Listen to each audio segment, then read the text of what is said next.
Gepli ýer Azatlyk radiosy, efirde maksat Ataýew bilen habarlar gündeligi. Owgan prezidentiniň Aşgabatda eden resmi sapary tamamlandy. Penşenbe günü Owganystanyň prezidenti Ashraf Gani bilen Türkmenistanyň prezidenti Gurbanuly Berdimuhammedow Aşgabatda strategik hyzmatdaşlyk şertnamasyna gol çekdi. Taraplar ykdysadyýet, sowda, tranzit ýaly ugurlarda iki taraplaryň gatnaşyklary ösdürmek boýunça ulalaşdy. Dün 21 fevralda Owgan prezidenti Ashraf Gani Aşgabatda resmi sapary amala aşyryp, prezident Berdimuhammedow bilen gepleşik geçirdi. Türkmen Döwlet Habarlar Gullugynyň maglumatyna görä taraplar neft gaz pudowyna gatnaşyklary ösdürmek, Türkmenistanyň Owganystana iberýän elektrik energiýasynyň möçberini artdyrmak, Türkmenistanyň Ilymlar Akademiýasynyň Dil, Edebiýat we Golýazmalar instituty bilen Owganystanyň milli arhiwiniň arasyna özara düşünşmek hakynda memorandumlara gol goýdular. Şeýlede iki ýurduň demir ýol edaralary Akina Antkoy demir ýoluny gurmak boýunça özara düşünşdi. Mundan başga da taraplar gümrük işlerine hyzmatdaşlyk boýunça ulalaşdy. Özara düşünşmek boýunça ulalaşylan memorandumlar energiýa, transport, medeniýet ýaly ugurlary öz içine alýar.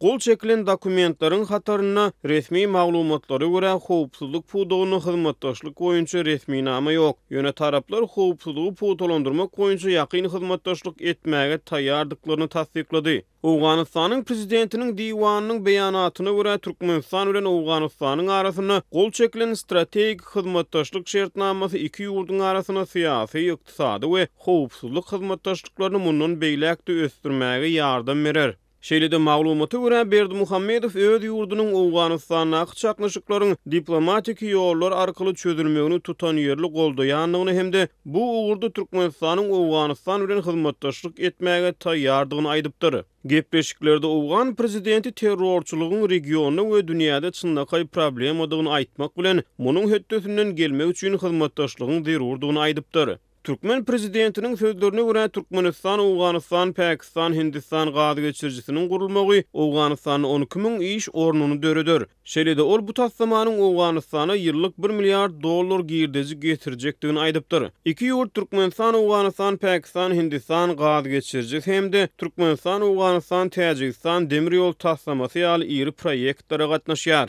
Türkmenistan topuk taslamasynyň öz şägindäki guruluşynyň dowam edýändigini aýdýar. Ýöne energiýa bilermenleri Owganystana howpsuzlyk ýagdaýlary sebäpli hemde Türkmenistanyň ykdysady kynçylyklaryny nazarda tutup bu taslamanyň durmuşa geçirilmegine şüpheli garaýar.